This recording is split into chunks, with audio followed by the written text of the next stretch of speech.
Nasdaq index has given almost 20% returns in last 1 year. 2-3% का rupee depreciation. So icing on the cake. मैं पैसा क्यों लाऊं यहाँ पे? मैं वहीं पे रखता हूं ना. It's almost 23-24% का अपॉर्चुनिटी लॉस है मेरे लिए. अरे 20% रिटर्न दिए Nasdaq ने, यूएस मार्केट्स ने, मैंने वहीं पे नहीं इन्वेस्ट करना चाहिए क्या? 1 करोड़ का 70 लाख पे जब आता है तब पता चलता है रिस्क प्रोफाइल एग्जैक्टली है क्या आपका. अरे तो मैन्युफैक्चरिंग में थोड़ी ना 25% के पैट मार्जिन होते हैं. Gaurav has made so many plans जहां पे गौरव ने जो टॉप लीडिंग कंपनीज है यूएस की उनके स्टॉक्स बिकवाए हैं.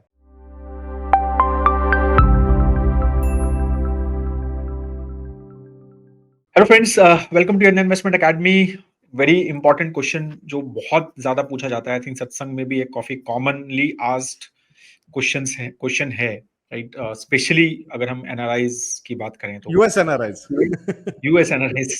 स्पेशली तो ऑफ कोर्स उनके लिए ज्यादा रेलेवेंट है कि why we should invest in Indian equity at all, right? अगर US equity is doing so well तो एक ये क्वेश्चन मतलब है, बहुत सारे लोगों के दिमाग में ये चीजें रहती ही है टिपिकली, और एक रीसेंसी बायस एक नॉर्मल चीज है, इसमें कुछ अलग नहीं है. कोई भी चीज अच्छा करती है तो आपको लगता है वही करना चाहिए मुझे, बाकी क्यों करना चाहिए कहीं पर भी, right? So that is what the question is and that is what we are going to basically talk about in this with some data points. ठीक है, सो परिमल को थोड़ा सा ज्यादा इन्वॉल्व करेंगे इसमें. और तो परिमल, अगेन सबसे पहला जो क्वेश्चन अगेन यूज होता है, right? Specially with the advent of ये AI tech and all, Nvidia examples and all these things, right? तो एक कॉमन क्वेश्चन जो काफी ज्यादा अपने एडवाइजरी सेशंस में भी आता है कि भाई इंडिया में तो ऐसी कोई कंपनी है नहीं, ठीक है, एआई ड्रिवन. तो अब शुड आई इन्वेस्ट बेसिकली मतलब in US only because future तो एआई ही लग रहा है, आर्टिफिशियल इंटेलिजेंस एक बहुत बड़ा फ्यूचर है, ठीक है, और वो हमें दिख भी रहा है, और इंडिया में कोई कंपनी है नहीं. तो इक्विटी इन्वेस्टिंग जहां पर ग्रोथ है, और वो ग्रोथ भी जबरदस्त दिखी, हमें नंबर दिख ही रहे हैं वहां के, राइट? तो वहीं पर क्यों ना इन्वेस्ट करें, हम इंडिया में इन्वेस्ट करें ही क्यों, right? Specially because of, as I said, AI एक बहुत बड़ा रीजन है. तो your first comments on it, then I have 1 or 2 more questions on that. See, I think matlab recently I had this question from one of the investor in US कि मतलब जिस तरीके से चीजें चल रही है, तो एंड प्लस मतलब जियो पॉलिटिक्स, अभी ये टैरिफ और इंडिया पे जो प्रेशर क्रिएट किया गया है, it's all those things. And उसके ऊपर आपका ब्रॉडर लेवल पे इंडेक्स, स्मॉल कैप हो, मिड कैप हो, लार्ज कैप हो, प्राइस करेक्शन उसका 8-10% का हुआ है.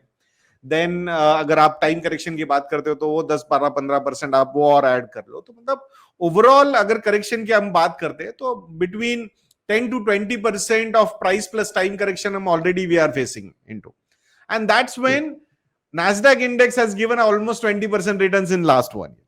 So ये बहुत, and plus 2-3% का rupee depreciation. So icing on the cake. तो ये सारे फैक्टर्स आए, and that's why the comparison, वो एक लॉजिकल कंपैरिजन आ रहा है कि मैं पैसा क्यों लाऊं यहाँ पे, मैं वहीं पे रखता हूं ना. ऐसा नहीं है कि उन्होंने जब से पैसा लाया है उनका अभी भी XIRR return is around 15-16%, but still he is feeling that कि why should I bring this money, क्योंकि वो एक रिसेंसी बायस है कि लास्ट 1 साल में 20% का रिटर्न आया है, ठीक है, प्लस रुपी डेप्रिशिएट हुआ है 2-3% से. मतलब इट्स ऑलमोस्ट 23-24% का अपॉर्चुनिटी लॉस है मेरे लिए, एंड प्लस अभी भी मतलब पूरा पैसा नहीं आया, अच्छा खासा पोर्शन इज देयर ओनली. सो उस केस में ये सारे फैक्टर्स आए. सो अगर ये स्पेसिफिक हम केस देखते हैं कि ये जो रिटर्निंग एनआरआईज है कि जो वापस आने वाले हैं, आज नहीं तो कल वापस आने वाले हैं, and in that particular case long term financial goals के एंगल से जो पैसा वो इंडिया में यूज करना चाहते हैं, उसका अगर इन्वेस्टमेंट आप इंडिया में कर रहे हो, देन वो एक स्पेसिफिकली उस पर्टिकुलर गोल से लिंक करके आपने ये सारी चीजें एनालाइज करनी चाहिए, ठीक है. अभी मतलब मैं नॉर्मल, अभी ऐसा है कि अरे 20% रिटर्न दिए Nasdaq ने, यूएस मार्केट्स ने, मैंने वहीं पे नहीं इन्वेस्ट करना चाहिए क्या? मतलब मेरा आर्ग्यूमेंट एग्जैक्टली ऑपोजिट होगा कि भाई 20% रिटर्न दिए, निकालने नहीं चाहिए वहां से हमने अभी. So that is the point we will have to understand. ये अगर हम, जैसे कि I think Gaurav will also give data कि last 1 year, 3 year, 5 year, 10 year, 20 years का ओवरऑल कंपैरिजन डॉलर टर्म्स में या एग्जैक्टली रुपी डेप्रिसिएशन टर्म्स के बाद एनालिसिस करके हम देखते हैं, तो रिटर्न्स में वो ज्यादा डिफरेंस नहीं है. एंड ये डिफरेंस ज्यादा इसलिए नहीं रहा है लॉन्ग टर्म बेसिस पे, बिकॉज रिसेंटली बहुत ज्यादा रिटर्न्स आ चुके हैं यूएस मार्केट्स में, स्पेसिफिकली लास्ट डिकेड में। तो ये बहुत ज्यादा स्ट्रॉन्ग केस बना रहा है कि भाई over valuations are overriding over there in US markets. मतलब 40-40 के पी रेशियोज पे अगर नैस्डैक इंडेक्स ट्रेड कर रहा है, तो क्या कंसिस्टेंटली नैस्डैक की वो कंपनी 40% का अर्निंग ग्रोथ दे पाएगी क्या, या फिर उसको भी थोड़ा बहुत डिस्काउंट करके हम 20 से 30% दे पाएगी क्या on a consistent basis, that too जहां पे वो बिलियंस मतलब hundreds of billions of dollars के प्रॉफिट हुए हैं, वो वैसे ही जनरेट करेंगे क्या? और करेंगे तो कहां से जनरेट करेंगे जब उनकी इकोनॉमी 1.5, 2, 3, 2.5, 3% से ग्रो कर रही है। ये जो शिफ्ट वगैरह की सारी बातें कर रही है, क्या इसमें कंपटीशन नहीं आएगी क्या? न्यू प्लेयर्स नहीं आएंगे क्या? डिसरप्शन वहां पे नहीं होगा क्या? तो ये जो कंसिस्टेंसी मतलब हम प्रेडिक्ट करके बैठ चुके हैं कि ऐसा ही रहेगा सारी चीजें, आई थिंक ये बहुत बड़ा फैक्टर है जो हमें अभी समझ में नहीं आ रहा है। और रिसेंसी बायस में सी मतलब Gaurav is in this almost now 10 years you are in this, right. I am since last 20 years I am in this particular industry. So इतने सारे मार्केट के साइकिल्स आए और गए, सो मतलब अभी तो मतलब ऐसा कुछ लगता ही नहीं है। So when I am having meetings with investors, तो मतलब ऐसा कुछ लगता ही नहीं, क्योंकि वही बिहेवियर्स, वही क्वेश्चंस, वही रिपीट हो रहे हैं। इतनी सारी साइकिल्स देखने के बाद this is a typical recency bias. ये रिसेंसी बायस की अगर हम बात करेंगे ना, तो लास्ट ईयर सितंबर में ये recency bias small and mid cap में था सबका। मतलब investors used to argue with us, sir क्या आप 40, 45, 50% का एलोकेशन दे रहे हो हमें स्मॉल एंड मिड कैप में? हमें तो हम बहुत एग्रेसिव, हमारा तो लॉन्ग टर्म है 10+ साल का। एंड जब वो फरवरी मार्च का महीना आया जिसमें 30% गिरा वो, तब पता चला कि बाप रे ये क्या है, ये नहीं देख सकते हम। चलो मतलब 10 लाख का 7 लाख, 1 करोड़ का 70 लाख पे जब आता है, तब पता चलता है रिस्क प्रोफाइल एग्जैक्टली है क्या आपका। तो ये जो चीजें ना, ये बहुत ज्यादा मैटर करती है, बहुत ज्यादा। तो ये बिल्कुल मतलब ये रिसेंसी बायस को नहीं फॉलो करना चाहिए। हाँ, आपको एक डाइवर्सिफिकेशन के एंगल से some percentages you want to keep there, okay. एक आपका किसी का गोल है कि जो बहुत सारे लोगों के बच्चों को यूएस में ही भेजना है उनको एजुकेशन के लिए, वो गोल है, वो लिंक करके वो पैसा वहां पे रखा, there is nothing wrong in that. But long term में please, I think we will have more discussions on this, Gaurav will have those points, तो वहां और ज्यादा डिस्कशन करेंगे। बट ये एक्सपेक्ट करना कि ये ऐसा ही चलता रहेगा कि लास्ट ईयर 20% दिया तो ये साल भी 20 ही देगा। देखो लास्ट 5 साल के सीएजीआर रिटर्न सबके सेम है, यूएस मार्केट्स हो, इंडियन मार्केट्स हो, डॉलर टर्म में लो या यूरोपीय टर्म में लो, आप उसमें डिफरेंस नहीं है। तो ये चीजें समझना बहुत ज्यादा जरूरी है।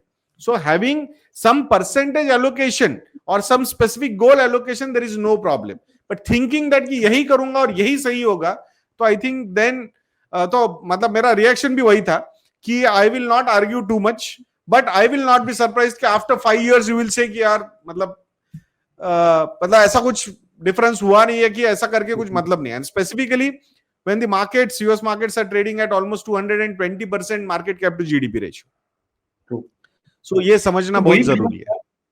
वही मेरा डेटा पॉइंट्स के बेसिस पे यही डिस्कशंस है कि मतलब अगेन एक तो हम मैक्रो लेवल पे चले जाएं कि GDP growth versus right there right, और जो भी चीजें the current administration of US is do, right, चीजें जो है बहुत ये होती है कि फाइनेंशियल इकोनॉमी से are trying to become a capex driven economy, right. तो वो बहुत ज्यादा वहां पर डिस्कशन चल रहा है कि भाई हमें मैन्युफैक्चरिंग यहाँ लेके आनी है। मैन्युफैक्चरिंग, अरे तो मैन्युफैक्चरिंग में थोड़ी ना 25% के पैट मार्जिन होते हैं, ठीक है, मैन्युफैक्चरिंग में 4% के पैट मार्जिन होते हैं। तो आप अगर ये सोचोगे कि भाई मैन्युफैक्चर करूंगा मैं चीजों को, राइट, और फिर हम शेयर होल्डर वैल्यू बनाएंगे, तो वो तो मतलब we need to understand all those things as well, right, related to all those, कैसे economy wise US is changing. तो मैं मतलब जस्ट मतलब बहुत ज्यादा इस सब चीजों के ऊपर पढ़ते रहते हैं, तो जस्ट केपेक्स का Parimal I was reading one data, right, which I think I shared.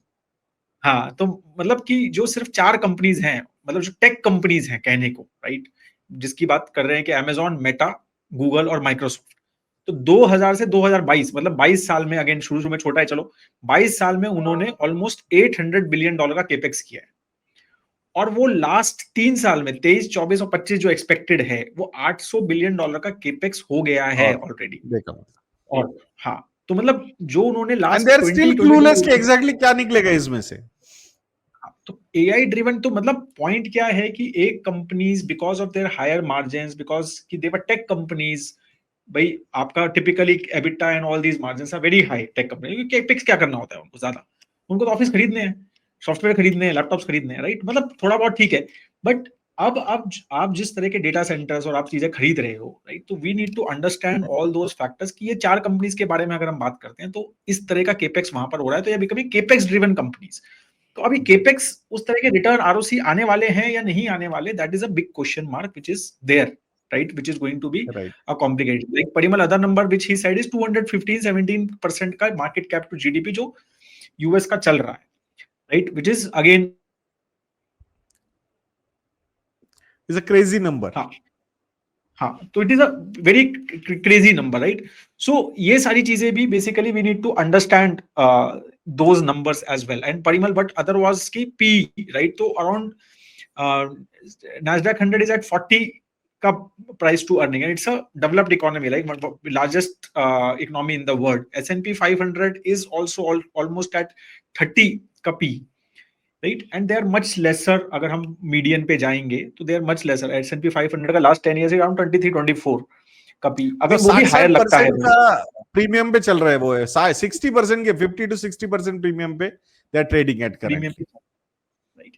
सो मतलब वी नीड टू अंडरस्टैंड, तो ये जो रीसेंसी बायस है ना कि भाई यूएस मार्केट अच्छा कर रहा है लास्ट 4-5 साल से, तो चलो यूएस मार्केट में इन्वेस्ट, अरे गोल्ड अच्छा कर रहा है तो अब गोल्ड लेना शुरू कर देते हैं, राइट। जब 2008 से लेके 12-13 तक रियल एस्टेट अच्छा कर रहा है तो चलो रियल एस्टेट ले लेते हैं। तो ये जो प्रॉब्लम है ना हमारी, यही जो है हमें डूब के लेके जाती है कि हम जो है ना सिर्फ लास्ट 1 साल 2 साल 3 साल के रिटर्न देखते हैं, अरे यार ये सबसे बढ़िया है, और वो स्टॉक स्पेसिफिक हो जाए चाहे एसेट स्पेसिफिक हो जाए, ये सबसे बड़ा प्रॉब्लम हम सबका है, ठीक है। और उसी को हम एक्स्ट्रापोलेट कर लेते हैं कि भाई ऐसा ही रहेगा, ठीक है, आगे भी तो ऐसा ही रहने वाला है, आगे चेंज थोड़ी ना होएगा, तो वो एक्स्ट्रापोलेट हो जाता है एंड एक एलोकेशन बढ़ जाता है कि वही एक इकोनॉमी और एक वही चीज बहुत बढ़ जाती है, and then we lose money. तो इसीलिए अगेन लाइक परिमल सेड कि और वो फाइनेंशियल प्लानिंग और एसेट एलोकेशन बहुत ये ज्यादा फैक्टर्स स्पेसिफिकली है। ये जो बिहेवियर का एंगल है ना, जैसे कि last year when they were looking at small cap, mid caps, large cap, सारे सितंबर में एवरीबडी वाज 3-4 साल के रिटर्न्स इतने फेनोमिनल नजर आ रहे थे, तो सबको लग रहा था भाई यही मार्केट यही आना चाहिए। अब एग्जैक्टली एक साल बाद अगर ये नहीं हुआ तो अब वहां जाएंगे। I will not be surprise after some time उनको लगेगा अरे यार इंडिया मार्केट अच्छा लग रहा है यूएस मार्केट से, क्योंकि उसके रिसेंट रिटर्न्स अच्छे, तो we will always keep on hopping in between इधर उधर इधर उधर। और निगेटिव न्यूज ऐसा थोड़ी है, निगेटिव न्यूज चेंज होने में कोई समय नहीं लगेगा, बिलीव मी। बिल्कुल बिल्कुल वो एंगल से नहीं चलना चाहिए। एक चीज याद रखिए, 2000 से लेके 1991 92 से लेके आप देख लो कितने सारे इकोनॉमिक क्राइसिस आए, वर्ल्ड क्राइसिस आए, ग्लोबल फाइनेंशियल क्राइसिस आया, यूरो क्राइसिस आया, 2020 में कोविड हमने देख लिया जो 100 साल में एक बार आने वाला है, आता है। तो उस एंगल से भी आप देख लो, ये सारे फैक्टर्स होने के बाद भी अगर इतना रोबस्ट रिटर्न्स हमें मिल रहा है, तो it is all about what is the real GDP growth, what is the nominal GDP growth, what is the earnings growth। तो ultimately markets will follow the earnings growth। so और इसीलिए तो वहां पे एक आर्गुमेंट मुझे ये भी आया था गौरव कि cash flow point of view से देखो उनके पास कितने जबरदस्त कैश फ्लोज है, बट हमारे पास तो ऐसी कंपनीज ही नहीं है जिनके पास इतने ज्यादा कैश फ्लोज है। So cash flow can not be the only criteria, what is the growth on the cash flow that will decide the return. So वही रिटर्न होगा, ये समझना बहुत जरूरी है। So it's not only about कि वो डिनोमिनेटर क्या है, उस पे कितना ग्रोथ ले पा रहे हो आप, that is going to be the most important part. ये यहां पे सिंपल है फिर। सो नॉमिनल जीडीपी ग्रोथ जिसका ज्यादा, I think that will grow. Then the argument is rupee depreciation. देखो रूपी तो डेप्रिशिएट होगा ही जब तक वो इंटरेस्ट रेट डिफरेंस रहने वाला है। उनका 10 ईयर जिसे gilt is at 4.3, our 10 year जिसे गिल्ड इज एट 6.3, 2% का तो होगा ही होगा। ओवर द पीरियड ये डिफरेंस जितना रहेगा उतना डेप्रिसिएशन होगा। अगर ऐसा सिनारियो आता है कि हमारा 10 ईयर कम है और उनका ज्यादा हो गया, तो रूपी will appreciate automatically from that particular angle. बाकी वो सीसॉ बैटल्स के आने, पैसा आना पैसा जाना, एक्सपोर्ट इंपोर्ट, वो current account surplus, I think those factors will keep on playing. So I think thinking too much कि हम कोई ऐसे, see there is another view also कि आरबीआई ने ये रेस्ट्रिक्ट किया है रुपये का एप्रिसिएशन इस बार, क्योंकि एक्सपोर्ट वहां पे अट्रैक्टिव नजर आते रहे और इंपोर्ट बिल जो था वो कंट्रोल में आया है। अगर ये 4-5 महीने की हम बात करते हैं अप्रैल से लेकर जुलाई तक की, तो हमारा इंपोर्ट बिल ऑयल का 17% से नीचे जा चुका है, 17%। क्योंकि लास्ट ईयर सेम फेज में 83 या $84 पर बैरल था ब्रेंट का प्राइस, नाउ यही फेज में $65 पर बैरल रहा है। तो ये बहुत बड़ा फैक्टर रहा हमारे लिए। तो ये समझो, ये बैलेंसिंग एक्ट है, आरबीआई भी वहां पे वही कर रहा है। सो ऐसा नहीं है कि नहीं, मतलब सी पॉलिटिकल आर्ग्यूमेंट में रुपी अप्रिशिएट हुआ, रुपी डिप्रिशिएट हुआ इज ओके, मतलब वो डिबेट्स अलग न्यूज चैनल पे देखनी चाहिए। बट आप अगर बिजनेस की बात कर रहे हैं तो there is a reason, there is a strong case why we are allowing it to depreciate. ये भी समझना बहुत ज्यादा जरूरी है। तो ये फैक्टर्स, ये ऐसा एक स्ट्रेट मतलब एक दो पॉइंटर्स लिख के हाँ बस यही है, बस इसी को फॉलो होना, ऐसा नहीं है। बहुत सारे अलग अलग एंगल्स होंगे उसमें बैलेंसिंग एक्ट की जाती है और उस हिसाब से ये सारे पॉलिसीज ली जाती है। तो ये समझिए। तो एक सिंपल एक लेमैन लैंग्वेज में अगर हम बात करने हैं तो जो इंटरेस्ट रेट डिफरेंस है उतना तो depreciation writing on the wall है, उसमें कोई रॉकेट साइंस ही नहीं है। सॉवरेन रेटिंग वाली दोनों ही इन्वेस्टमेंट्स है। तो भाई मतलब कोई भी मैं बोलेगा ना अदरवाइज कि अगर डेप्रिशिएट नहीं होगा तो यही डाल देते ना यार, 2% तो दे ही देंगे वो एक्स्ट्रा अपने को। It's not that straight forward and simple.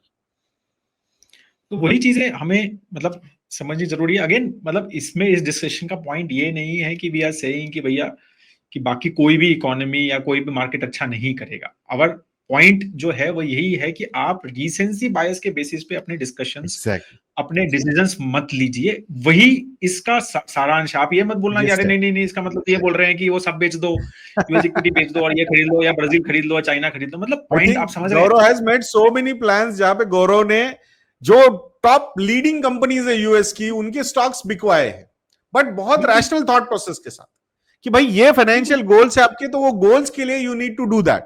उसके ऊपर का पैसा है ना, बिल्कुल we will not touch it, let it grow. मतलब वो लेंगे हम, एक कॉल ले सकते, इन अ वे चांस भी ले सकते वो, क्योंकि you are not, it is not affecting your financial goal. But if it is affecting your financial goal then that volatility can unnerve you. मतलब हमने देखे एनवीडिया के कुछ जो फ्रेश इंजीनियर से 35-35 साल की एज है और वहां पे 15-15, 20-20, 25-25 करोड़ के स्टॉक्स है, एंड वो वोलेटिलिटी हैंडल नहीं हो रही है। It is impacting there thought process, mindset, कि भाई उनको ऐसा लग रहा है कि प्राइस नीचे अगर मेरा 1 करोड़ का लॉस हो गया। So I think that so it's better कि फाइनेंशियल गोल्स की कंप्लीट कर लो, भले 4-5 करोड़ लगेंगे उसमें, बाकी जो बचा हुआ है उसको रहने दो, टेक दैट कॉल। एंड उसके साथ फिर वो टारगेट बेस्ड आप निकाल सकते हो उसमें से कि भाई ये उतना हुआ तो इतना निकाल दूंगा। I think it's all about managing your behaviour. Again आप लोगों को लगता होगा ये क्या हर बार वही बोरिंग कैसेट बजाते रहते, but that is the most important cassette you need to hear again and again and again to manage your behaviour. बिल्कुल। और आप वोलेटिलिटी देखो ना, मतलब परिमल 4-4 ट्रिलियन डॉलर की कंपनी एक दिन में 5-5, 10-10% गिर रही है और बढ़ रही है। मतलब पॉइंट वो भी तो समझे ना। तो जो वोलेटिलिटी इस खतरनाक तरह की है हर जगह पे, सो जिसका पैसा सिग्निफिकेंट पैसा है, अब आपका नेटवर्थ अगर 60, 70, 70, 80% एक कंपनी में है, मतलब उसके सीईओ का नहीं होगा बट आपका है, राइट। तो वो पॉइंट हमें समझना है कि भाई अगर वो 50, मैं वो लोगों से ये बोलता हूँ, मैंने कहा ये 50% हो गया तो आपकी लाइफ में फर्क पड़ता है क्या? अगर हाँ, तो फिर हमें चेंज करना है। और अगर ये डबल हो गया तो आपकी लाइफ में फर्क पड़ता है क्या? कुछ भी फर्क नहीं पड़ता, कि आप ऑलरेडी अच्छे नेटवर्थ में हो। तो ये जो चीजें है ना, ये समझनी बहुत ज्यादा जरूरी है लोगों को। लेकिन लोगों को ये चीज नहीं, भाई मैंने कहा सीईओ से पूछो यार, जो नौकरी कर रहा है, उसका है क्या 70%, 80% नेटवर्थ एक कंपनी में? उसकी अपनी कंपनी में नहीं है। 70 क्या गौरव, मतलब we have seen 90, 90, 95% of the assets in one stock, assets in one small stock. तो अगेन जस्ट की डिस्कशन करके, नहीं गौरव यार, मैं तो, हमारे तो डिस्कशन हो रहा है अपने आपस में, हम टेबल पे बैठते हैं, लंच करते हैं और फिर अगर नहीं अब इस पे जाएगा, इस पे बेचेंगे, उस पे आर्ग्यू ही नहीं कर सकते हम। हाँ, मतलब ऐसी बातें कर 350 पे है ना या 390 पे बेच दूंगा। मैंने कहा यार कैसे, मतलब क्या बोलूं मैं यार उनको। नहीं, एंड द आर्गुमेंट इज कि जैसे I was having a discussion about Microsoft, तो वहां पे बोला नहीं बोले, एक रिपोर्ट आई है उसमें बोला है कि 20% बढ़ेगा वो 1 साल में। अब इस पे क्या आर्ग्यूमेंट देंगे? हो सकता है सही भी हो, गलत भी हो भी जाए, बट आप इस पे क्या आर्ग्यूमेंट दोगे? ठीक है, नो प्रॉब्लम।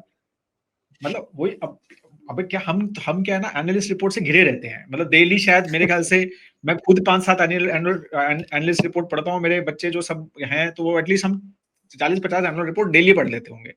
तो मतलब we know how these are made, how these मतलब approximations are done, forecasting done, उसमें से कितने क्या सही क्या होते हैं, लेना क्या होता है ये भी हमने समझना चाहिए. सो इट्स बेटर कि टू टेक द क्वालिटेटिव जो आर्ग्यूमेंट्स है, जो पॉइंट्स है, रादर देन वो कांट तो मतलब आई हैव सीन कि ये टारगेट प्राइस है, इसका रिपोर्ट बनाओ, ये भी निकलता है बहुत बार. मतलब कुछ रैंडम कुछ भी है ना पड़ी, मतलब ऐसी बातें होती है कि 200 रुपए का स्टॉक है, 223 रुपीज पे जाएगा एक साल के, मतलब क्या उसका बात करना उसके बारे में. नहीं, आर्ग्यूमेंट वो बहुत लॉजिकल भी लग जाएगी वो कैलकुलेशन करके, बट आपको वही लेना है क्या उसमें से? प्रॉब्लम यही है कि अब सेबी क्या क्या करेगा. So that is we need to understand all those things, right? तो ये आप समझो, right, what we are trying to do in this, कि इसीलिए वही बात है कि what is right, what is wrong, it's very difficult to say. Right. आप फाइनेंशियल प्लानिंग और एसेट एलोकेशन थॉट प्रोसेस की, हाँ जैसे पढ़े वाले, हाँ ये गोल के लिए है यार मेरे लिए जरूरत. और अगर आप यूएस में ही रहने वाले, यूएस सिटीजन हो या यूएस ग्रीन कार्ड होल्डर हो, आपको वहीं रहना है, तो बिल्कुल आपका एलोकेशन यूएस में होगा ही ज्यादा. मतलब उसमें हम ये बोले कि भाई नहीं 80% इंडिया में लो, तो वो भी आपके लिए कोई मतलब सेंस नहीं है, बिकॉज आप वहां रह रहे हो, आप डॉलर में ही खर्च कर रहे हो, right, you understand that economy better, आप वहां के इन्फ्लेशन को फेस कर रहे हो, राइट, तो उसके हिसाब से ही आपकी इन्वेस्टमेंट्स रहनी चाहिए. तो ये सब जो आर्ग्यूमेंट्स है, ये जो डिस्कशंस हैं, ये बहुत ही पर्सनलाइज्ड और स्पेसिफिक होते हैं. ये आप प्लीज रिसेंसी बायस के बेसिस पे नहीं ये सही है और ये कर देते हैं, that is not how we should basically plan things, right? So that is very very important for us. ठीक है. So this is what we basically wanted to discuss on this, because ये बहुत ही commonly asked question है, तो I thought कि एक discussion में थोड़ा सा करेंगे तो थोड़े दोनों के inputs आ जाएंगे. ठीक है. और if you have any other, again कोई question है आपका इसके ऊपर, कोई comment है कि नहीं आपका कुछ अलग view भी है, so please do write in the comment section, because और if you want more such videos तो वो भी comment section में लिखिएगा, so we will come up with these kind of discussions, so we are also enjoying this. Right. Thank you so much guys for your time, और video को like जरूर कीजिए, और अगर अपने सोशल मीडिया वगैरह पे आप शेयर कर सकते हैं तो that will be great. Thank you so much. जय हिंद गाइज. Thank you. जय हिंद.